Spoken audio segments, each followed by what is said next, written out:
Volvemos de escuchar esta linda canción de los Beatles, que probablemente para muchos es la banda más importante en la historia de la música.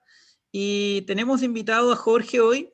Hemos estado conversando sobre migración y ahora queremos conversar un poco sobre violencia, que también es un tema que tú mencionaste en cierta parte en la primera intervención, porque la violencia en Chile ha crecido en las ciudades y en las zonas rurales.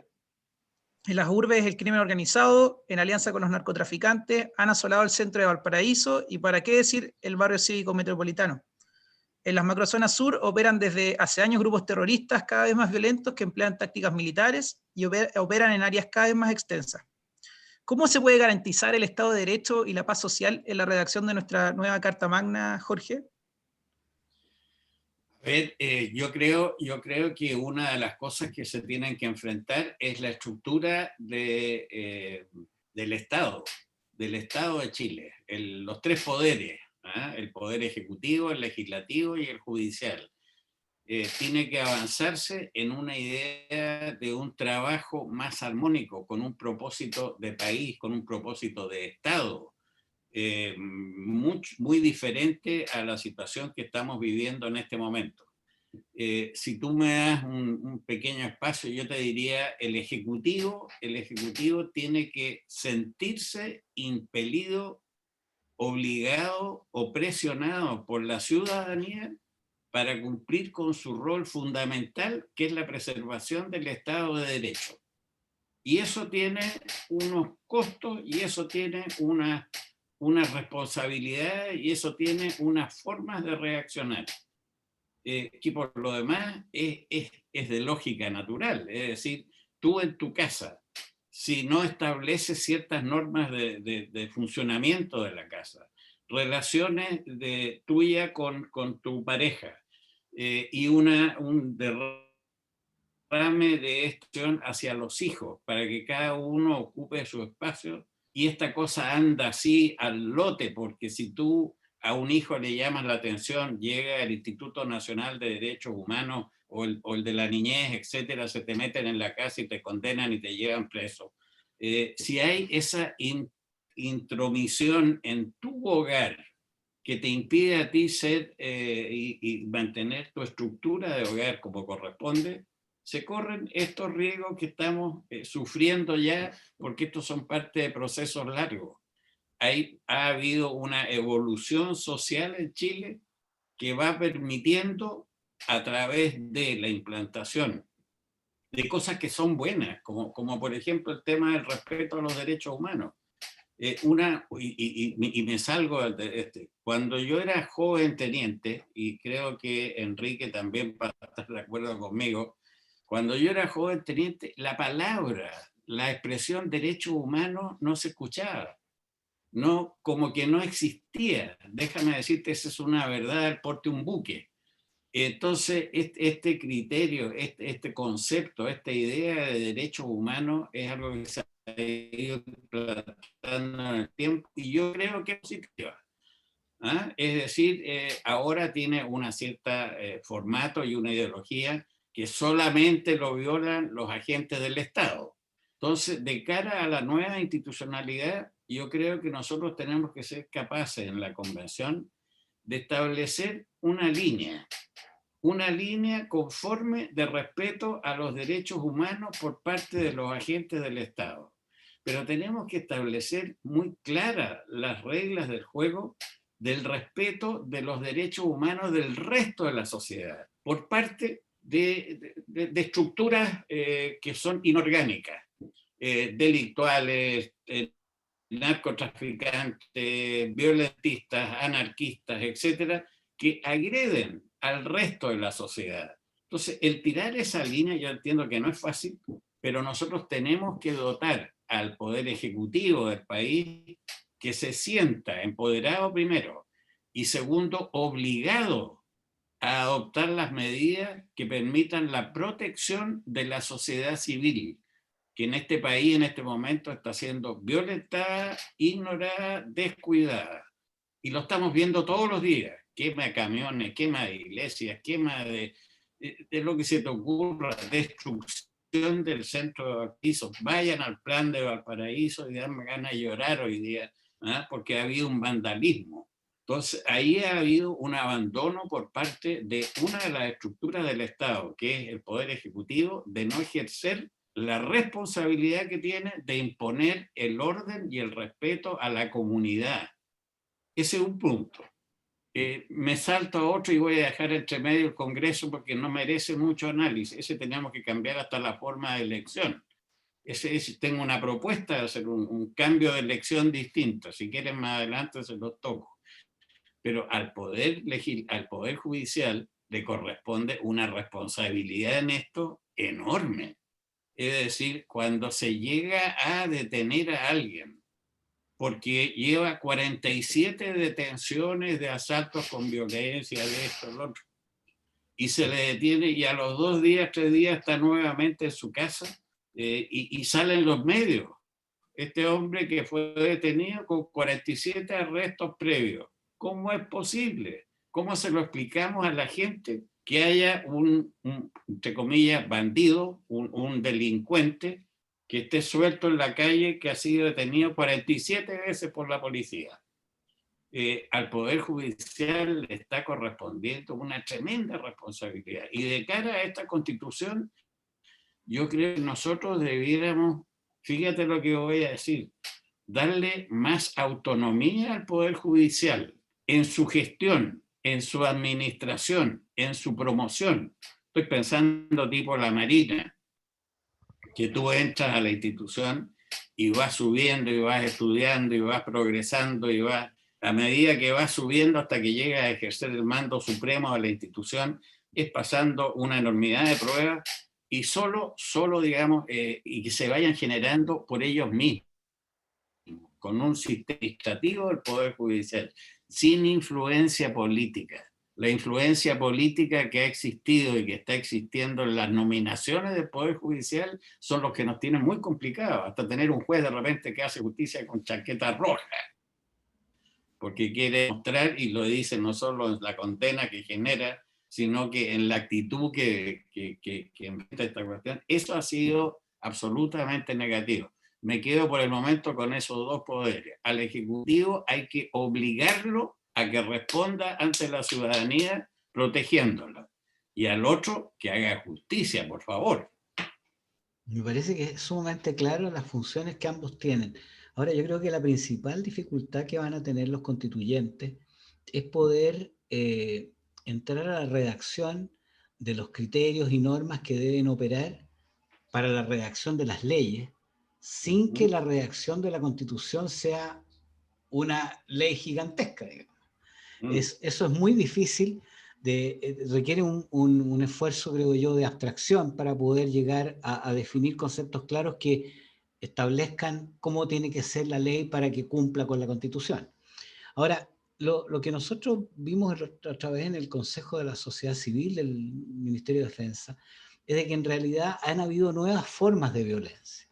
Nosotros estábamos, en la Constitución actual está especificado el terrorismo como una forma de violencia, pero nosotros nos hemos visto con una creciente influencia, especialmente urbana, del crimen organizado tanto de las pandillas delictuales habituales como de los narcotraficantes, que operan en conjunto y se aprovechan de las protestas sociales para desarrollar, ¿no es cierto?, el vandalismo y para poder sacar. Lo importante no es la protesta, sino quedarse con los televisores para llevárselos para la casa, digamos. Entonces, hay un tema ahí de no solamente la violencia terrorista, sino que la violencia del crimen organizado. Y el otro concepto que es interesante también quizás de analizar es de que el grupos que operan en este momento, que hoy día el diario de circulación nacional decía que eran muy altos para ser mapuche y que tenían vestimenta militar y equipamiento, nos dice que efectivamente estamos frente a grupos organizados no de una reivindicación cultural mapuche, sino que están operando con tácticas militares en áreas determinadas, en oportunidades a las cuales las policías llegan tarde. Entonces estamos frente a yo me atrevería a decir, a una forma de guerra no convencional, en la cual hay un grupo que tiene objetivos políticos, claro, y lo está logrando a través de los medios militares.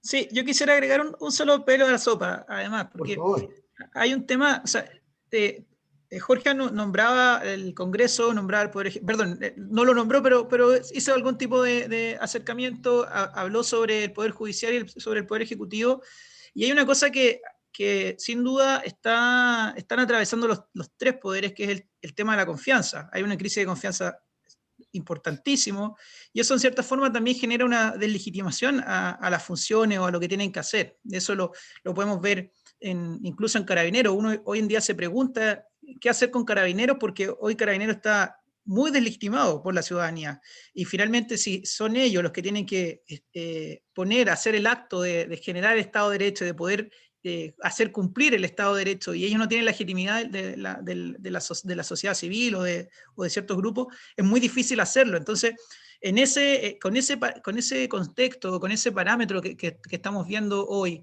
¿cómo podemos también darle solución que grupos paramilitares o que la violencia que se está viendo pueda tener un fin? Me gustaría escuchar tu opinión en eso, Jorge.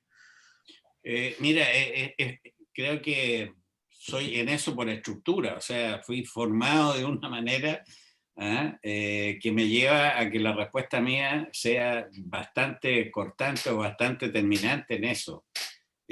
Cuando se generan estos actos de fuerza, de disputa del poder, de ejercicio de una situación anómala, tú tienes que tener la capacidad del Estado para poder reaccionar y terminar con aquello. Eso obliga, en el caso del Poder Ejecutivo, a tener que emplear una fuerza que sea no proporcional, que sea lo suficientemente fuerte para neutralizar la amenaza. Eso es fundamental. O sea, aquí esta proporcionalidad, que si tú vienes con un palo, yo tengo que contestarte con un palo, a lo mejor en la relación entre familia, entre yo y mi vecino, puede que sea real, pero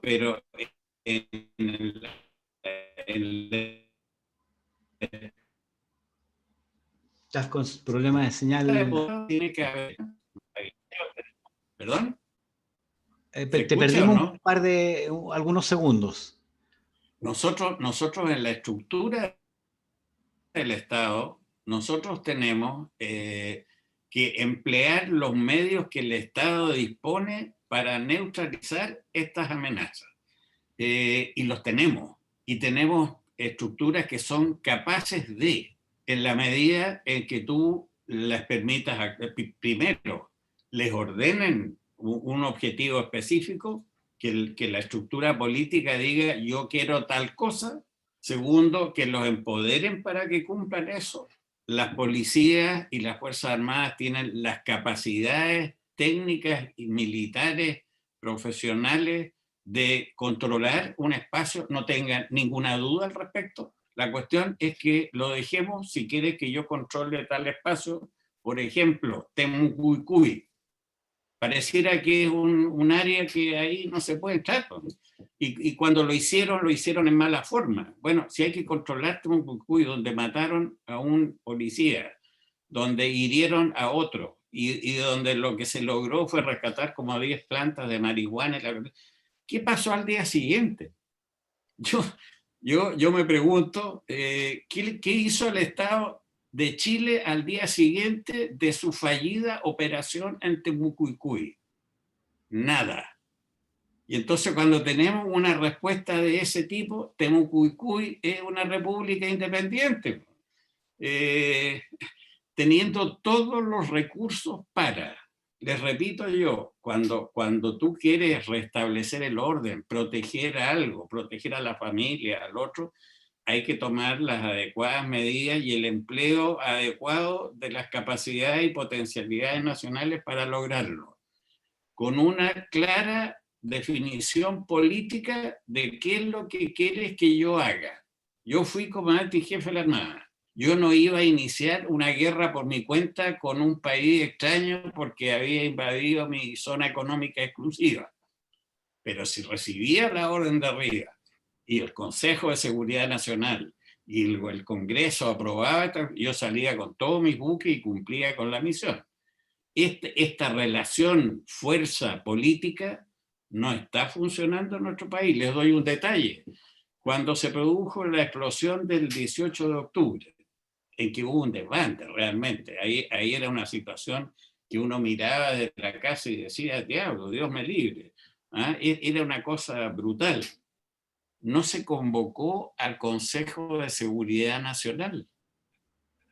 Se juntan un grupo de políticos, el presidente se reúne de algunos ministros y parece que llegan a algunos acuerdos mágicos que terminamos con un cambio de constitución, a lo cual me estoy presentando para tratar de hacerlo.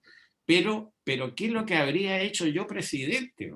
Cuando está este despelote armado, yo lo primero que hago es convocar al Consejo de Seguridad Nacional, donde tienes tú a los principales ministros encargados del tema de seguridad, tienes a los comandantes en jefe, tienes a los directores generales de las policías, y ahí se toma una decisión.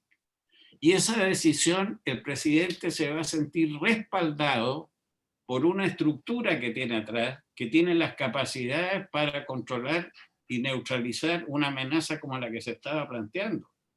Pero aquí tenemos un presidente que es solo, que él llama a quien quiere y finalmente resuelve como quiere, y no lo ha hecho bien. Si ustedes aplauden lo de la vacuna, yo me paro y los aplaudo junto con ustedes. El país lo ha hecho fantástico en la administración del tema de salud. Y felicito a los médicos, a las enfermeras, a los hombres, mujeres que han luchado en esto, y felicito al presidente por la capacidad de adelantarse y tenernos hoy día a mí vacunado. Y que a mediados de año vamos a tener vacunado al país. Pero ese es un tema. Pero en los temas de seguridad y en esto, el sistema no ha funcionado, él no ha apretado los botones que corresponden, y tuvimos una noche, perdónenme que les recuerde, cuando se aprobó la idea de una nueva constitución, esa noche o se aprobaba ese procedimiento, o el Estado o la permanencia del gobierno en la moneda estaba corriendo serio peligro. Se los digo así de claro, porque los compromisos de respaldar una gestión de gobierno tan debilitado como la que se había planteado no estaban a firme.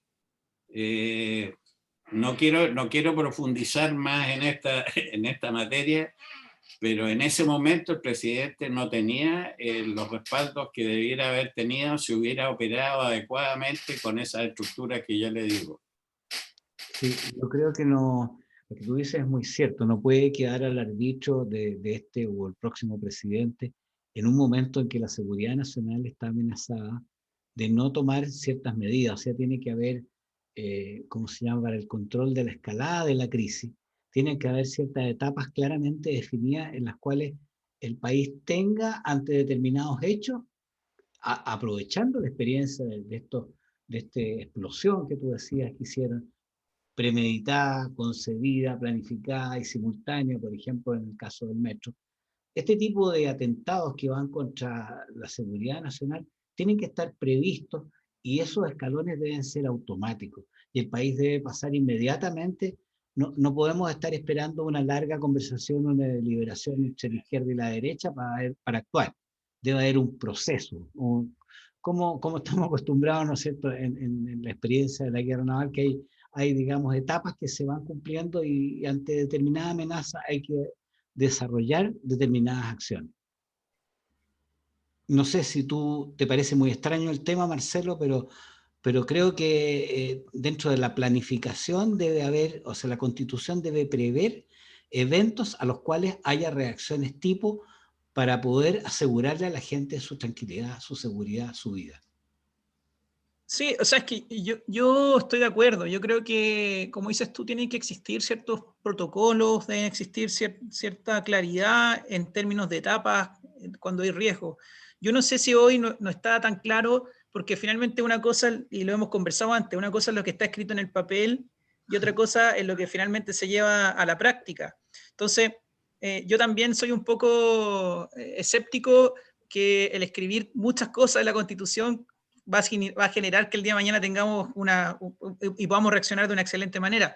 Pero yo vuelvo un poco al punto anterior, o sea, yo creo que estas cosas, estas decisiones fallidas que ha tenido el presidente, se dan en cierta forma también porque existe una crisis de confianza tremenda. Entonces, el presidente, uno sabe que está muy preocupado de ver las encuestas, cómo él se ve frente a la opinión pública, y frente a este choque de legitimidad de repente pasan estas cosas.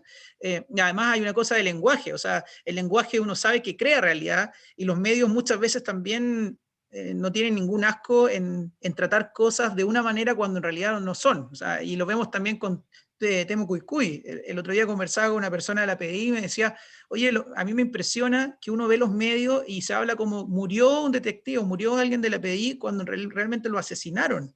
Entonces, también hay un tema de opinión pública que hoy obviamente presiona, porque hay una presión también política de parte de los medios de comunicación o de la gente por cómo actuar o cómo llevarte a actuar. Entonces, a mí me parece que es súper importante generar ciertos protocolos o ciertas reglas claras para situaciones en particular, pero eso, si es que tenemos una crisis de confianza, si tenemos problemas de legitimidad, es difícil que se terminen llevando a la práctica, porque la clase política al final siempre está más preocupada de poder volver a ser electos. Entonces, eso es un conflicto que hay que tratar también de ir lidiando y subsanando en la sociedad chilena, a mí me parece.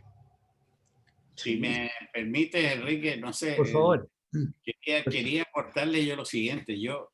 Una experiencia personal, ¿eh? Yo cuando volví de embajador de Turquía, me consultaron de la radio de Agricultura, me hicieron una entrevista una mañana cuando estaban estos incendios grandes en el sur, respecto a qué opinaba yo, porque parecía que en Chile no había inteligencia, no había, etcétera, no funcionaban los sistemas para prever estas cosas. Le dije, perdóneme, mi respuesta fue, si en Chile la inteligencia puede que tenga ciertas falencias, pero se sabe quiénes son, dónde están, hacia dónde van, cómo se mueven. Bueno, resulté siendo imputado frente a la Fiscalía Centro Norte de Valparaíso, fiscal Morales, por parte del subsecretario del Interior, Mahmoud Alewi, me acuerdo el personaje.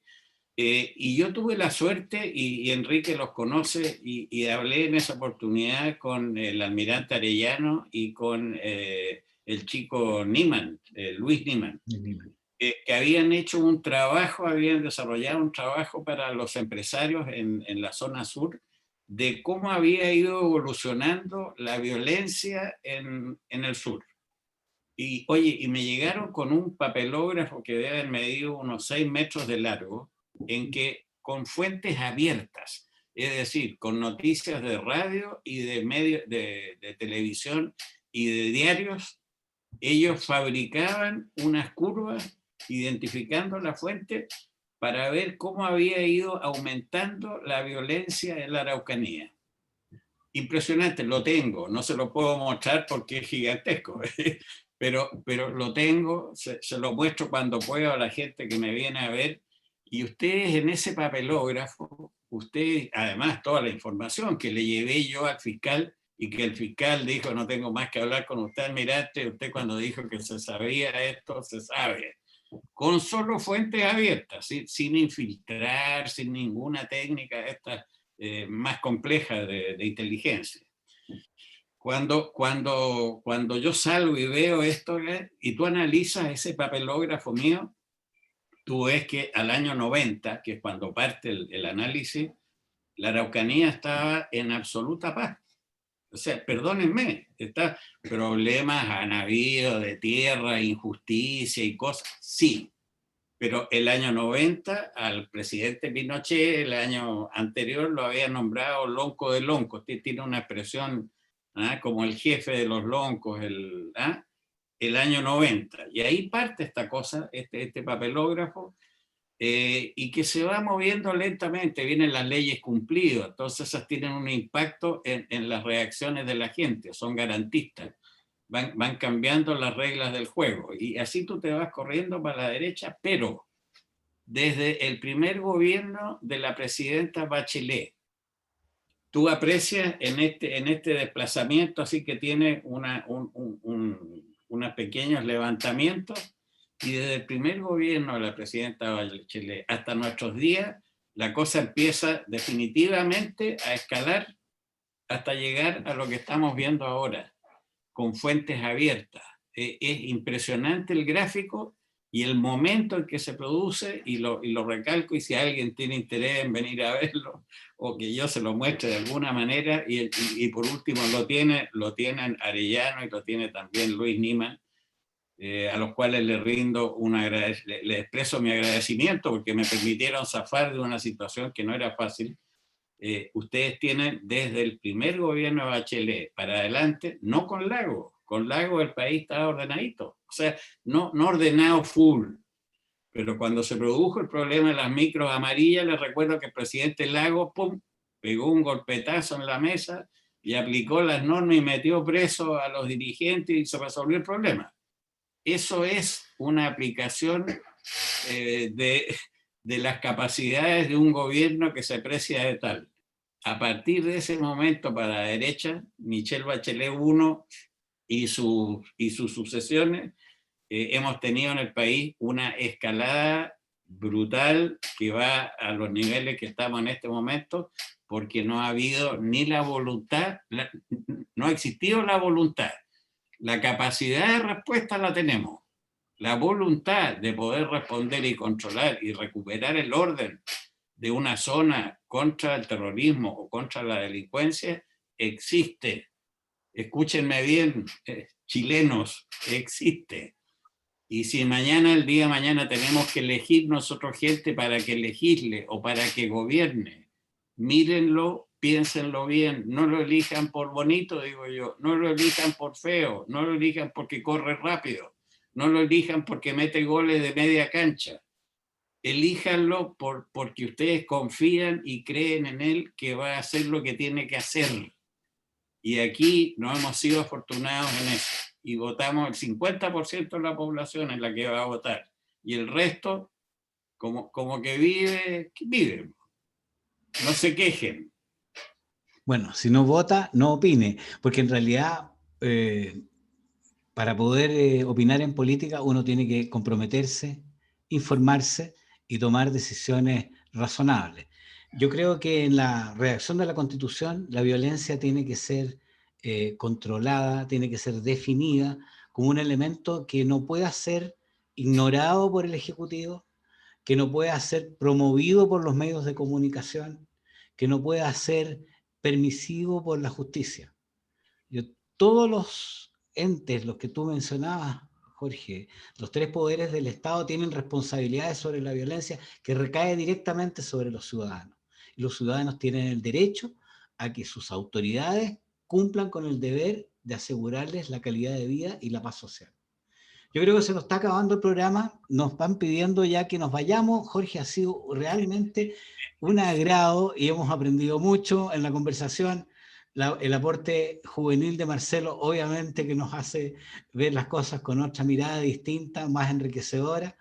Y como buena noticia, porque nuestro programa tiene que siempre destacar las buenas noticias, quería contarles que en Coquimbo, en la región de Coquimbo, Corfo ha desarrollado un nuevo polo de desarrollo alimentario. La idea es que los emprendedores lleguen a este centro y prueben sus cultivos, los mejoren y los ayuden a escalar para que tengan un mejor costo. Se va a instalar otro pronto en Laguna Carén y ya existe uno en la Araucanía. Hay una buena noticia, un horizonte de futuro y de mejoría para nuestro país.